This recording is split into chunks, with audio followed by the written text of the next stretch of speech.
साथियों नमस्कार। Genius coaching centre के ऑनलाइन प्लेटफॉर्म पर आपका हार्दिक स्वागत है। जैसा कि हम संविधान एक विकास को लेकर बात कर रहे थे, इसमें हमने पिछली वीडियो में नागरिकता के संदर्भ में बात कर ली थी। हमने उसमें आर्टिकल 2 से लेकर 10 तक देख लिया था।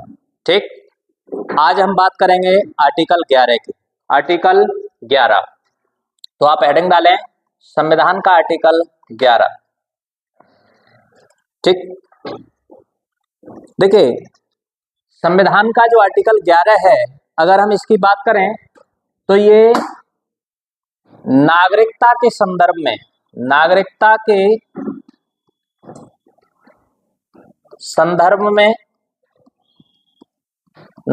के संदर्भ में कानून बनाने की शक्ति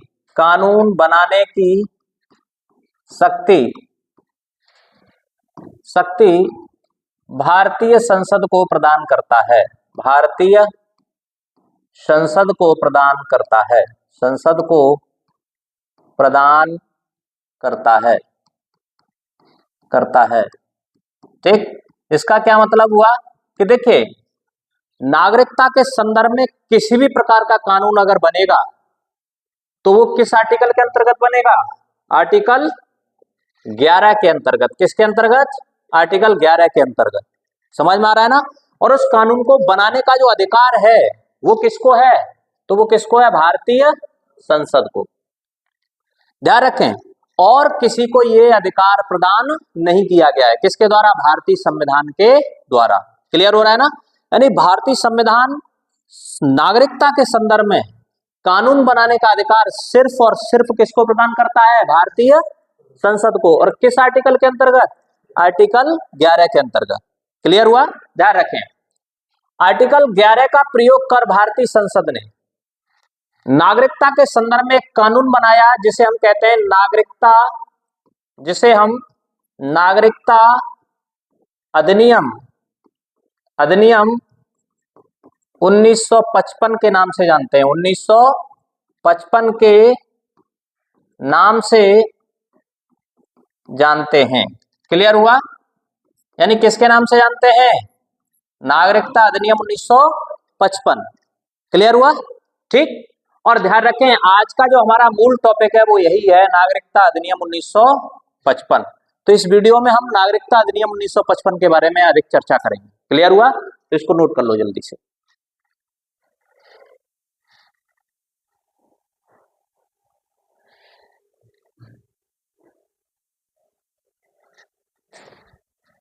आप लोग साथ साथ और नोट करते चलो, हैं? इससे ये रहेगा कि टाइम बच जाएगा, या फिर आप कटिंग कर लें।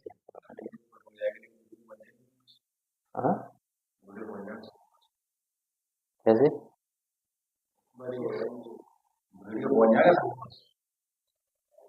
हाँ, वैसे तो ये वीडियो पहुंच ही जाएगा, लेकिन आप अगर समझना चाहते हो तो यहाँ समझ सकते हो। बाकी आप नोट भी करते रहो, कोई दिक्कत नहीं है, आप कट कर देना उसको। ठीक है, कट कर देना, कोई दिक्कत है। आप नोट कर लिया? ठीक, अब जो हमारा टॉपिक है आज का वो है नागरिकता अधिनियम 1955। तो हेडिंग डालें नागरिकता अधिनियम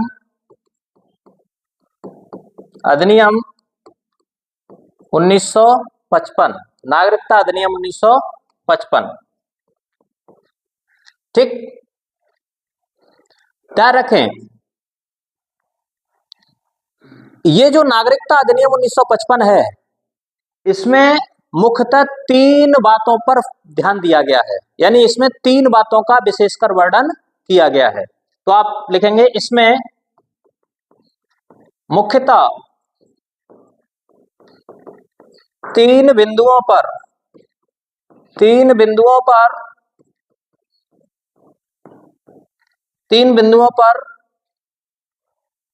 प्राथमिकता प्रदान की गई है। प्राथमिकता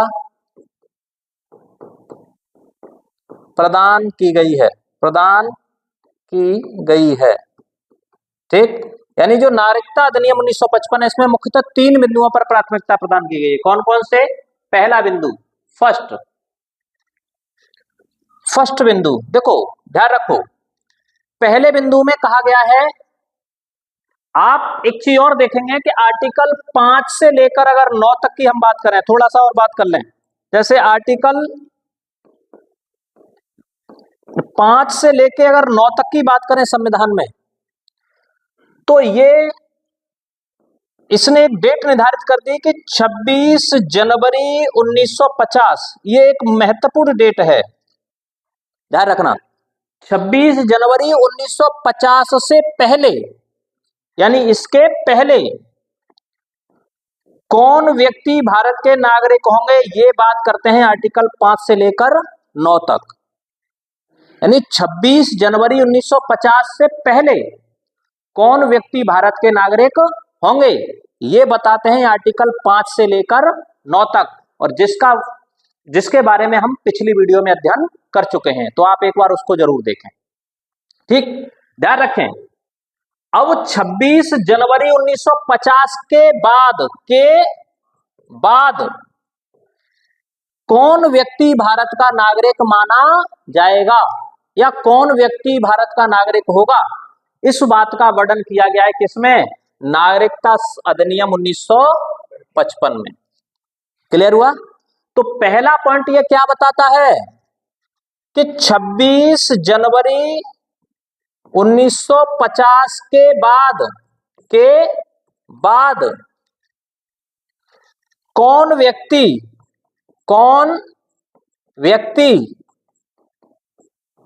भारत का नागरिक होगा। ठीक, तो पहला पॉइंट तो ये बताता है कि कौन 26 जनवरी 1950 के बाद में कौन व्यक्ति भारत का नागरिक होगा। क्लियर होगा? ये कौन बताता है? नागरिकता अधिनियम 1955। क्लियर हुआ? दूसरा ये क्या बताता है कि कोई व्यक्ति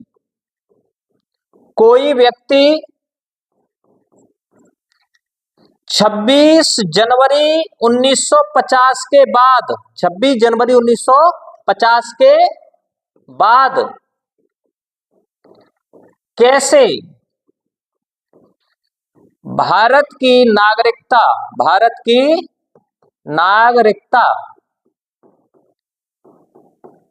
प्राप्त कर सकता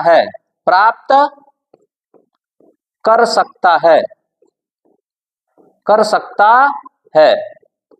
ठीक, इस बात का भी वर्णन किया गया है किसमें, नागरिकता अधिनियम 1955 में। क्लियर हो रहा है ना?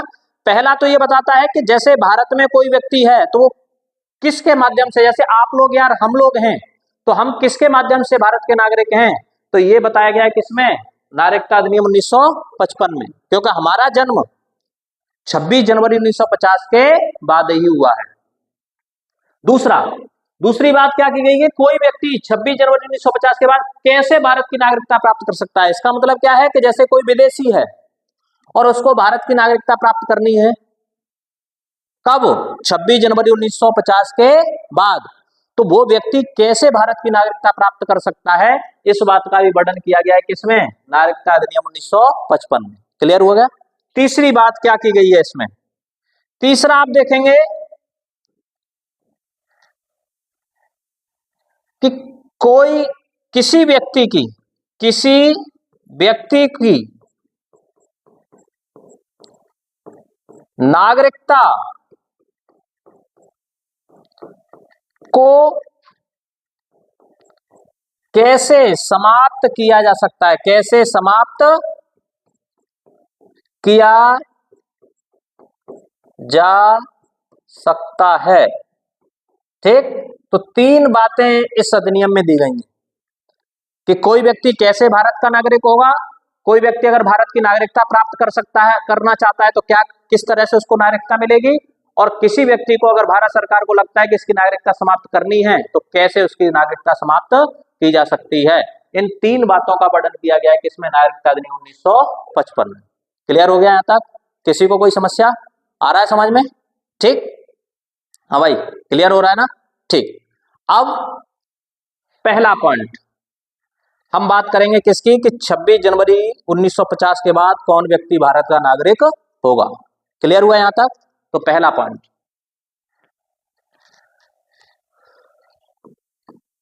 कौन व्यक्ति 26 जनवरी 1950 के बाद भारत का नागरिक होगा? तो देखो,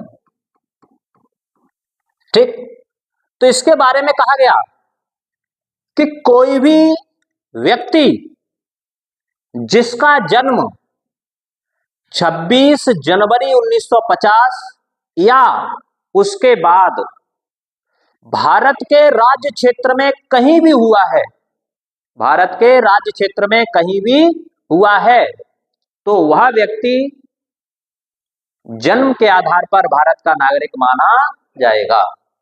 क्लियर हो गया? पहले कौन व्यक्ति 26 जनवरी 1950 के बाद भारत का नागरिक होगा, और इसके लिए आप देखेंगे कि इसको 5 भागों में, छोटे छोटे 5 भागों में विभाजित किया गया। यानी कोई व्यक्ति भारत का नागरिक होगा तो कैसे होगा, इसको 5 भागों में विभाजित किया गया। ठीक, कि कौन व्यक्ति 26 जनवरी 1950 या उसके बाद भारत का नागरिक होगा, इसको 5 भागों में विभाजित किया गया। पहला, जन्म के आधार पर। किसके आधार पर? जन्म के आधार पर। यानी कौन व्यक्ति जन्म के आधार पर भारत का नागरिक माना जाएगा, इसका भी वर्णन इसी में किया गया है। क्लियर हो रहा है ना? इसके अलावा आप देखेंगे वंश क्रम के आधार पर, वंश क्रम, या फिर आप इसको कह सकते हैं रक्त संबंध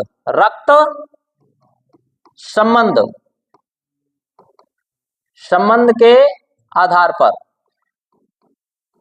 पर, यानी कौन व्यक्ति वंश क्रम या रक्त संबंध के आधार पर भारत का नागरिक माना जाएगा। ठीक, तीसरा क्या है? पंजीकरण के आधार पर। किसके आधार पर?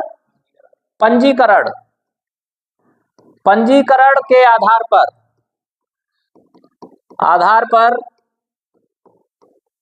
पंजीकरण के आधार पर कौन व्यक्ति भारत का नागरिक माना जाएगा। क्लियर हो रहा है ना? इसके अलावा आप देखेंगे देशीकरण के आधार पर, देशीयकरण के आधार पर, यानी कौन व्यक्ति देशीयकरण के आधार पर भारत का नागरिक माना जाएगा। इन सब पर चर्चा करेंगे एक एक पॉइंट पर। क्लियर हो रहा है ना? एक एक पॉइंट पर हम इससे चर्चा करेंगे। और अंतिम जो पॉइंट है वो है क्षेत्र अर्जन के आधार पर। किसके आधार पर? क्षेत्र अर्जन के आधार पर। क्षेत्र अर्जन के आधार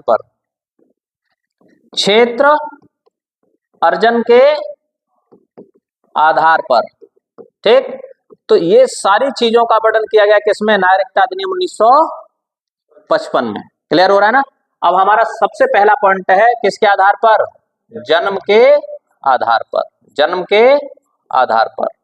तो देखो, जन्म के आधार पर, ठीक है, नागरिकता का अर्जन, या इसी को कहते हैं प्राप्त होना या प्राप्त करना। ठीक है, यानी कौन व्यक्ति जन्म के आधार पर भारत का नागरिक माना जाएगा, इस बात का वर्णन किया गया है। तो देखो, समझो क्या कहा गया है। इसमें कहा गया है कि 26 जनवरी, ये डेट बिल्कुल फिक्स है, ध्यान रखना, ये डेट बहुत महत्वपूर्ण है। इसी डेट के बाद में 1955 लागू होता है। तो इसमें कहा गया है कि 26 जनवरी 1950 के बाद कोई व्यक्ति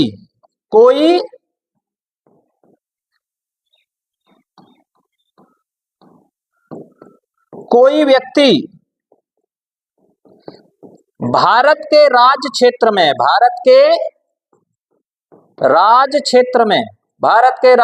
में कहीं भी, भारत के राज्य क्षेत्र में कहीं भी जन्मा हो तो वह जन्म के आधार पर, किसके आधार पर? जन्म के आधार पर भारत का नागरिक भारत का नागरिक माना जाएगा। क्या आया समझ में? जैसे जन्म के आधार पर नागरिकता, वो कहता है कि 26 जनवरी 1950 के बाद कोई भी व्यक्ति भारत के राज्य क्षेत्र में कहीं भी जन्मा हो तो वह जन्म के आधार पर भारत का नागरिक माना जाएगा। ध्यान रखना, ये भारत है और इस भारत का ये राज्य क्षेत्र है जिसमें अंडमान निकोबार द्वीप समूह है, इधर क्या है, ये लक्षद्वीप समूह है और भी बहुत सारी जगह है। तो इस पूरे समूह में से या पूरे क्षेत्रों में से कहीं भी जन्म लिया हो उसने, XYZ कहीं भी जन्म लिया हो, तो वह व्यक्ति, मान के चलो किसी व्यक्ति का जन्म अंडमान निकोबार द्वीप समूह में हुआ है, तो ये भारत का राज्य क्षेत्र है या नहीं है? और उसका जन्म क्या है, 26 जनवरी 1950 के बाद हुआ है, तो वह व्यक्ति किसके आधार पर भारत का नागरिक माना जाएगा? जन्म के आधार पर। किसके आधार पर? जन्म के आधार पर भारत का नागरिक माना जाएगा। क्लियर हुआ? लेकिन ध्यान रखें, आप देखेंगे कि इस अधिनियम में कुछ चेंजिंग की गई। क्यों? क्योंकि आप देखेंगे कि कोई भी चीज हो, कोई भी अधिनियम हो, अगर क्या होता है उसका दुरुपयोग बहुत बड़े पैमाने पर होने लगता है। जैसे ही कहीं पर कोई लूप पॉइंट मिला और उसका दुरुपयोग क्या हो गया, शुरू हो गया। तो इसके लिए दो चीजें की गई दुरुपयोग को रोकने के लिए। पहले ये 1955 में ये था, 1955 में क्लियर हो रहा है ना, 1955 में ये था। लेकिन ध्यान रखना, इसमें दो चीजों को कहा गया कि जैसे इसी में कहा गया कि अगर अपवाद, यानी अब हम किसको देखते हैं, अपवाद को देखते हैं। अपवाद, अपवाद क्या है कि अगर कोई क्षेत्र शत्रु के अधीन है, शत्रु के अधीन भारतीय क्षेत्र है, भारतीय क्षेत्र है, शत्रु के अधीन कोई भारतीय क्षेत्र है और उसमें जन्म लेने वाले बच्चे, उसमें जन्म लेने वाले बच्चे क्या भारत के नागरिक होंगे? तो इसमें स्पष्ट कहा गया वो बच्चे भारत के नागरिक नहीं माने जाएंगे। भारत के नागरिक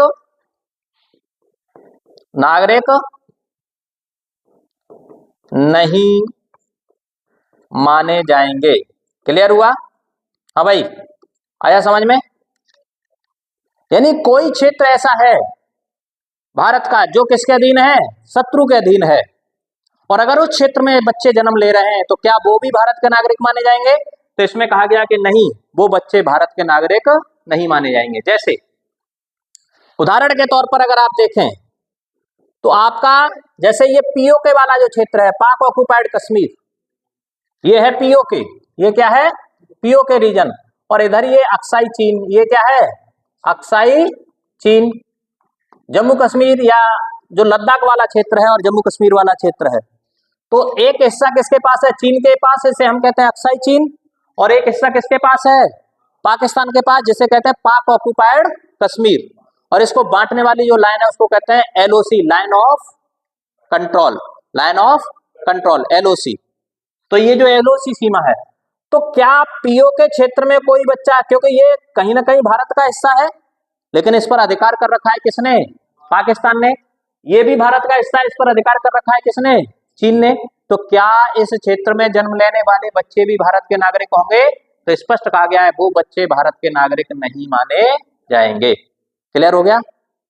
चाहे बेशक उनका जन्म उस क्षेत्र में हुआ है लेकिन अभी वो शत्रु के अधीन है, इसीलिए वहां के बच्चे भारत के नागरिक नहीं माने जाएंगे। क्लियर हुआ? दूसरा इसमें कौन नहीं माने जाएंगे? अच्छा, जैसे समझो, दूसरा पॉइंट समझो, जैसे वर्तमान में आप देख रहे हैं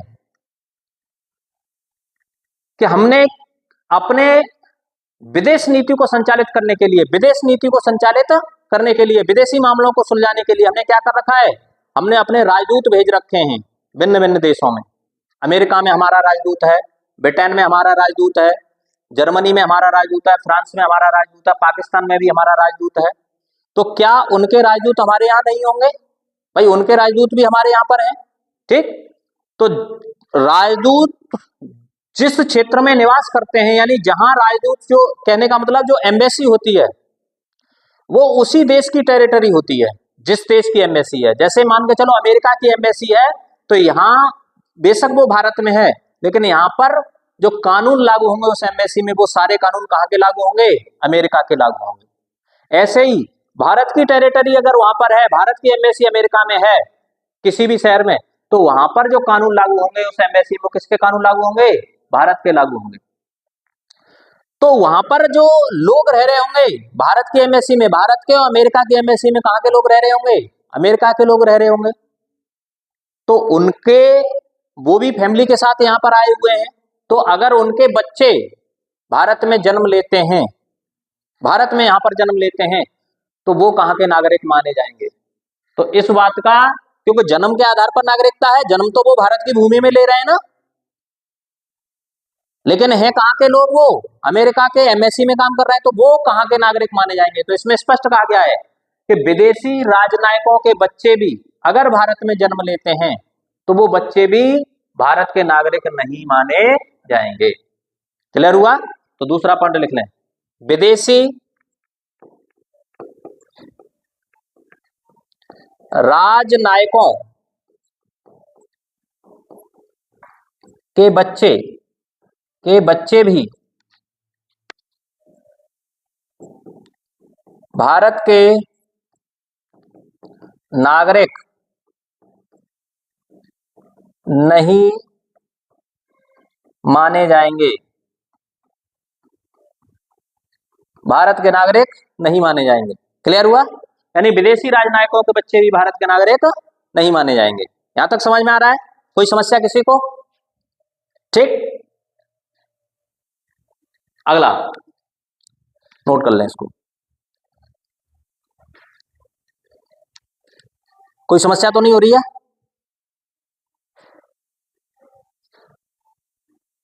आगे बढ़ू। अब देखें, एक चीज और समझें इसी में। जैसे मान के चलो कोई विदेशी सैलानी यहां घूमने आया भारत में, या कोई इलाज कराने के लिए भारत में, विदेश का व्यक्ति और कहां पर इलाज कराने आया है? भारत में इलाज कराने आया है, चिकित्सीय सुविधाएं लेने आया है, और अगर उसके बच्चे का जन्म यहां भारत में हो जाता है, भाई कोई ऐसा व्यक्ति है जो चिकित्सीय सुविधा के लिए कहां पर आया? भारत में आया, और उसके बच्चे का जन्म भारत के किसी हॉस्पिटल में हो गया, तो क्या वह बच्चा भारत का नागरिक माना जाएगा? तो ध्यान रखें, वह बच्चा भी भारत का नागरिक नहीं माना जाएगा। क्लियर हुआ? कोई समस्या यहां तक? आगे देखें, एक चीज और समझें। देखो क्या हुआ, शुरुआत में केवल जन्म के आधार पर नागरिकता थी कि जन्म के आधार पर भारत का नागरिक माना जाएगा। क्लियर हुआ? लेकिन बाद में आप देखेंगे एक चीज और, कि जैसे ये भारत की स्थिति है, भारत,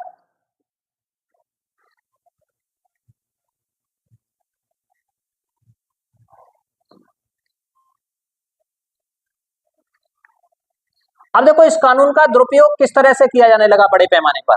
इधर ये पाकिस्तान, इधर ये बांग्लादेश, ठीक है, और इधर ये कौन? म्यांमार, ठीक है।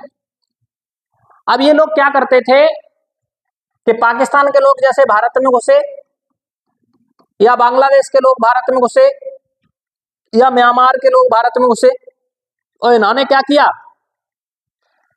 कि यहाँ, क्योंकि देखो एक चीज होती है कि अधिकतर चीजें आप देख रहे हैं कि अशिक्षा और गरीबी क्षेत्र हैं, क्योंकि तटीय इलाके एक तरह से सीमा क्षेत्र हैं, तो अशिक्षा और गरीबी का एक तरह से प्रभाव है।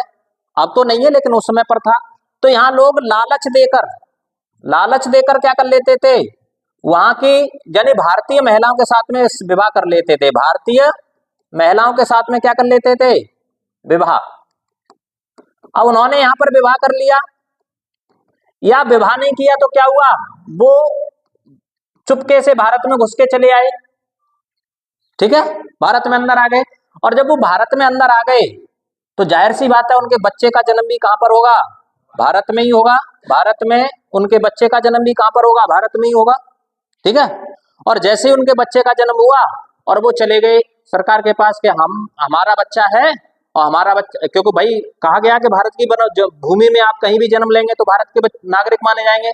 अब उनका बच्चा जैसे यहाँ पर जन्मा तो उसको तो नागरिकता मिल गई, क्योंकि हॉस्पिटल में कहीं पर वो ऐसे जानबूझकर करते थे, किसी हॉस्पिटल में उसका जैसे जन्म कराया बच्चे का, तो इससे क्या होता था, वहां से उसका बर्थ सर्टिफिकेट बन जाता था, और जैसे ही उनका बर्थ सर्टिफिकेट बना तो इस आधार पर वो दावा कर देते सरकार के सामने कि ये हमारा बच्चा है, तो वे भारत के नागरिक तो नहीं है, घुसपैठिए हैं या अवैध तरीके से भारत में घुसे, लेकिन बच्चे का सर्टिफिकेट भारत में बन गया है तो वो भी दावा कर देते थे कि हम भी कहाँ के नागरिक हैं, भारत के नागरिक हैं।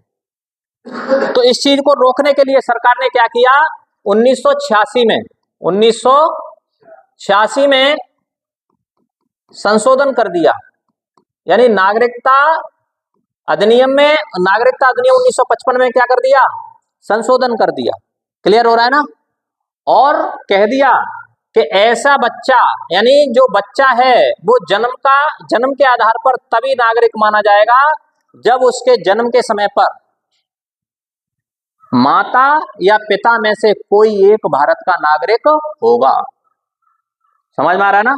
यानी वो ये प्रमाण पत्र दे देगा कि हाँ मैं भी भारत का नागरिक हूं, उनके माता या पिता में से कोई एक, कि मैं भी भारत का नागरिक हूं, तभी उस बच्चे को भारत का नागरिक माना जाएगा, अन्यथा उस बच्चे को भारत का नागरिक नहीं माना जाएगा।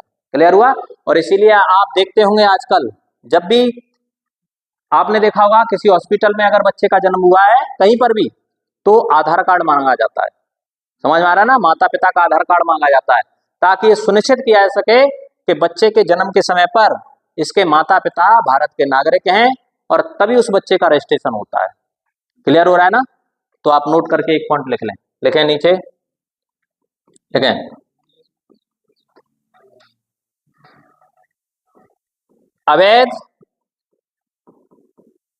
अवैध प्रवासियों द्वारा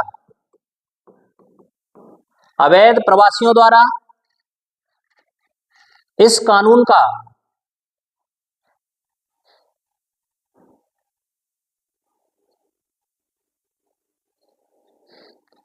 का बड़े पैमाने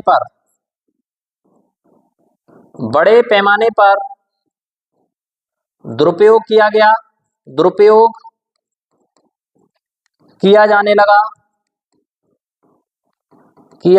लगा। अतः सरकार ने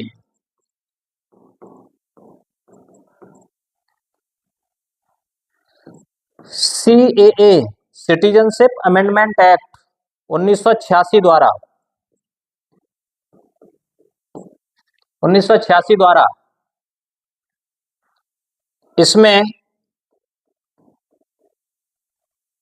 एक नया प्रावधान जोड़ दिया।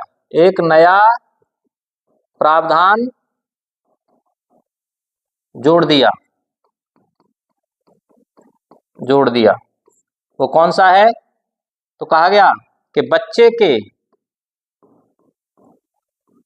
जन्म के समय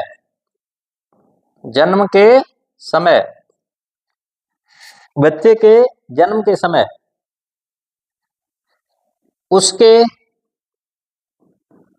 पिता का भारतीय नागरिक होना आवश्यक। बच्चे के जन्म के समय उसके पिता का भारतीय नागरिक होना आवश्यक, अन्यथा बच्चा भारत का नागरिक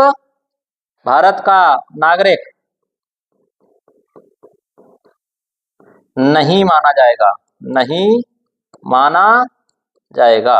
क्लियर हुआ भाई, क्लियर हुआ, आ रहा है समझ में। यानी सिटीजनशिप अमेंडमेंट एक्ट द्वारा इसमें क्या प्रावधान कर दिया गया कि बच्चे के जन्म के समय पर अगर उसका पिता भारत का नागरिक है तो बच्चा भारत का नागरिक माना जाएगा, अन्यथा वो भारत का नागरिक नहीं माना जाएगा। क्लियर हुआ। अगर बच्चा पिता भारत का नागरिक नहीं है तो वो भारत का नागरिक नहीं माना जाएगा। ठीक है, हाँ ध्यान रखें। बाद में इस चीज में क्योंकि माता का उस समय पर नहीं जोड़ा गया था, 1986 में नहीं जोड़ा गया था माता का स्थान। क्लियर हो रहा है ना। इस चीज का भी बड़ा विरोध होने लगा, महिला शक्ति इस चीज का विरोध करने लगी, माता का भी स्थान होना चाहिए। और अंततः आप देखेंगे कि फिर से इस कानून में एक संशोधन किया गया। तो डैश के नीचे एक पॉइंट और लिख लें, 2 दिसंबर 2004, 2 दिसंबर 2004 को इसमें पुनः संशोधन,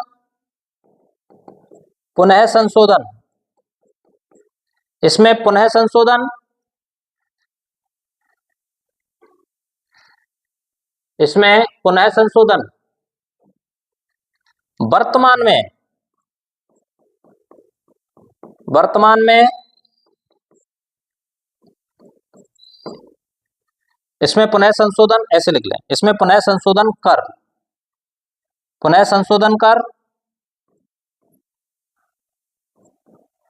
पिता के साथ माता को भी या माता का भी भारतीय नागरिक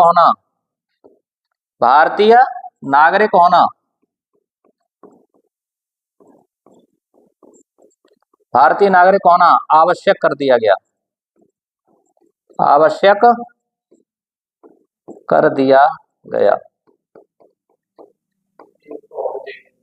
ठीक, यानी अब बच्चे के जन्म के समय पर उसके माता या पिता में से कोई एक भारतीय नागरिक है तो बच्चा जन्म के आधार पर भारतीय नागरिक माना जाएगा। और ये जोड़ा गया कब, माता कब जोड़ी गई, 2004 में। क्लियर हो रहा है ना। और पिता जोड़ा गया कब, 1986 में। उससे पहले ऐसा नहीं था। उससे पहले सिर्फ भारत के राज्य क्षेत्र में कहीं भी अगर जन्म हो रहा है तो बच्चा भारत का नागरिक माना जाएगा, और अगर नहीं हो रहा है तो नहीं माना जाएगा। क्लियर हुआ, कोई समस्या यहां तक? ठीक, जन्म के आधार पर नागरिकता का प्रावधान समाप्त हो गया।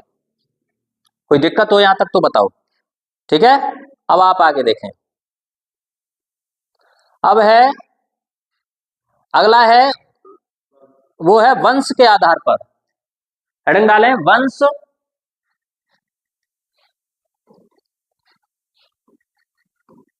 वंश अथवा रक्त संबंध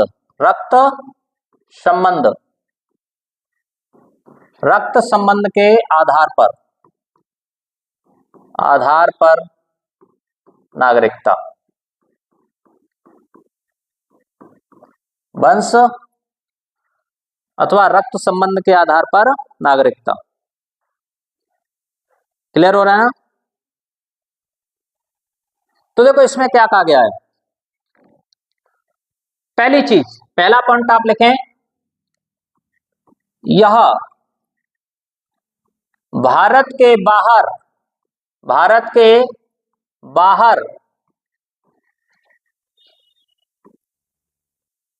बसने वाले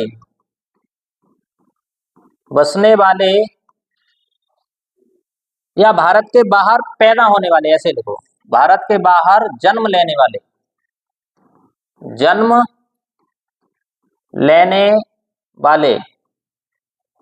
वाले लोगों की नागरिकता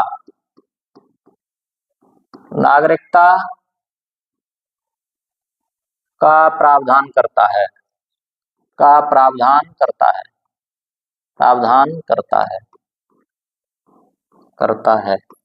यानी इसमें क्या कहा गया है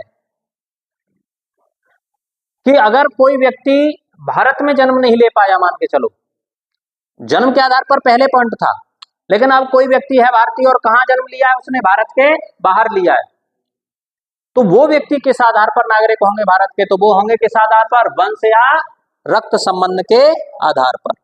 क्लियर हो रहा है ना। जैसे मान के चलो कोई एक्स व्यक्ति है, समझना एक्स व्यक्ति है और ये भारतीय है, ये कौन सा है, भारतीय है, ठीक है, और अमेरिका में रह रहा है। कहां पर रह रहा है, अमेरिका में रह रहा है। अब अमेरिका में इसकी फैमिली भी है, और ध्यान रखें इस फैमिली को वहां पर क्या हुआ, बच्चा हुआ, उसका बच्चे ने वहां पर जन्म लिया अमेरिका में। तो क्या इसने भारत की धरती पर जन्म लिया है, नहीं लिया, इसने तो अमेरिका में जन्म लिया है। तो अब ये बच्चा कैसे भारत का नागरिक होगा, इसकी बात करता है कौन सा, वंश या रक्त संबंध के आधार पर नागरिकता। क्लियर हुआ? तो देखो इसमें क्या कहा गया है, तो अगला पॉइंट लिखो इसमें। तो पहला पॉइंट ये भारत के बाहर जन्म लेने वाले लोगों की नागरिकता का प्रावधान करता है। पहला पॉइंट क्लियर हो गया। अब इसमें देखो क्या कहा गया है कि देखो अगर यानी 26 जनवरी 1950, 26 जनवरी ये डेट कॉमन है, 26 जनवरी 1950 को या इसके बाद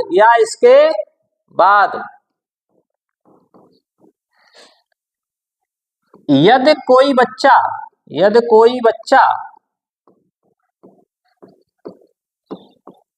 भारत के बाहर जन्म लेता है तो वह निम्न शर्तों को पूरा कर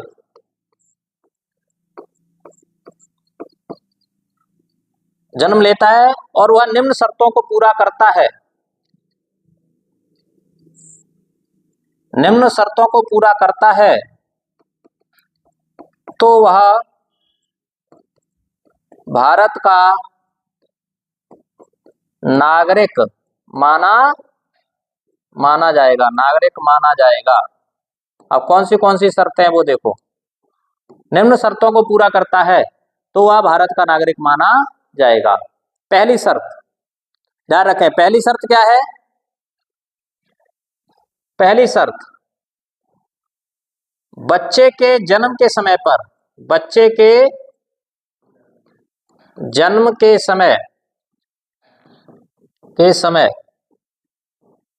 उसके पिता का भारतीय नागरिक होना आवश्यक। क्लियर हुआ?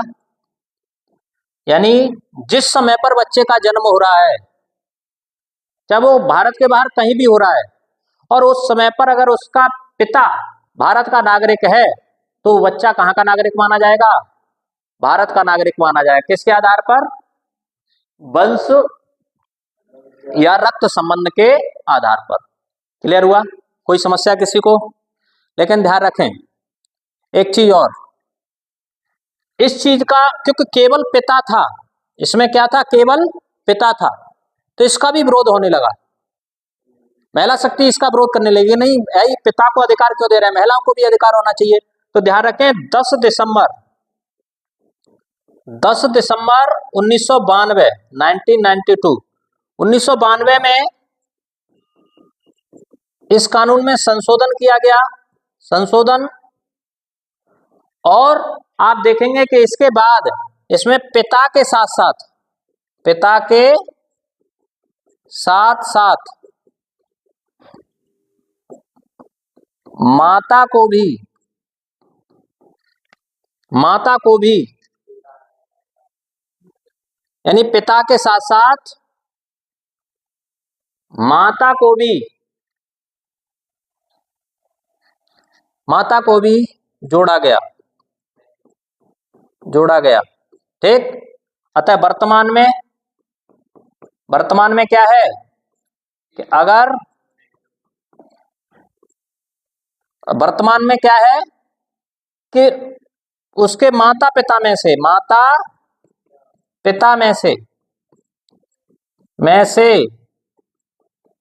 किसी एक का भारतीय नागरिक होना आवश्यक, भारतीय नागरिक होना आवश्यक। क्लियर हुआ? हाँ भाई, किसी को कोई समस्या? ठीक है, यानी 10 दिसंबर 1992 के बाद में इसमें जोड़ दिया गया कि अगर बच्चे का जन्म भारत के बाहर कहीं भी हो रहा है और उसके जन्म के समय पर उसका पिता या माता कोई भी अगर भारत का नागरिक है तो वह बच्चा जन्म या वंश परंपरा के आधार पर भारत का वंश परंपरा या रक्त संबंध के आधार पर भारत का नागरिक माना जाएगा। क्लियर हुआ? जैसे उदाहरण के तौर पर समझ लो, जैसे दो उदाहरण आपको यहां पर या एक उदाहरण आपको दिखाई देगा। जैसे एक प्रियंका चोपड़ा का उदाहरण यहां पर हम लेते हैं, ठीक है। अब ये जो प्रियंका, देखो उदाहरण के तौर पर समझते हैं, प्रियंका चोपड़ा है, इन्होंने शादी किया कहां पर? अमेरिका में। निक जॉन इनके पति हैं। अब वो हैं अमेरिकी नागरिक, और जबकि प्रियंका चोपड़ा कहां की नागरिक हैं? भारत की नागरिक हैं। अब इनसे बेटी हुई है शायद, है बेटी है उनके पास में या जो भी है, इनकी जो संतान है वो अगर भारत का नागरिक बनना चाहेगी तो किसके आधार पर भारत की नागरिक मानी जाएगी? वंश या रक्त संबंध के आधार पर भारत की नागरिकता प्राप्त कर सकती है। क्लियर हो गया? आ रहा है समझ में? ऐसे ही और भी उदाहरण है, जैसे सानिया मिर्जा का उदाहरण था, समझ में आ रहा है ना? तो ये इस तरह के जो उदाहरण आपको देखने को मिलेंगे वो किसके आधार पर? वंश या रक्त संबंध के आधार पर। क्लियर हो गया? कोई दिक्कत किसी को? हाँ भाई, लेकिन ध्यान रखें इसमें एक संशोधन और किया गया है, वो भी आप नोट कर लें। यहां तक कोई समस्या तो नहीं है? देखें 3 दिसंबर 2004 को इसमें पुनः संशोधन किया गया, पुनः संशोधन किया गया, संशोधन किया गया। और देखो इसमें क्या जोड़ा गया? इसमें जोड़ा गया कि जैसे ही आपका बच्चा होता है, आप भारत के बाहर आपके बच्चे ने जन्म लिया है, तो उस बच्चे के जन्म के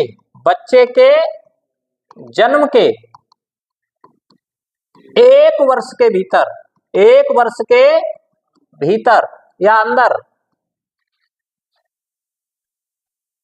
भारतीय दूतावास में संबंधित देश में, या ऐसे लिख लो 1 वर्ष के भीतर संबंधित देश में भारतीय दूतावास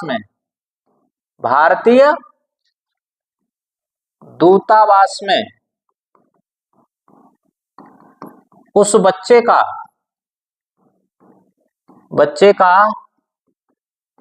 पंजीकरण कराना आवश्यक। क्लियर हुआ? यानी अब आपको उस बच्चे का पंजीकरण भी कराना होगा 1 वर्ष के भीतर, ठीक है, और तभी वो बच्चा भारत का नागरिक माना जाएगा, अन्यथा नहीं। क्लियर हुआ? आ रहा है समझ में?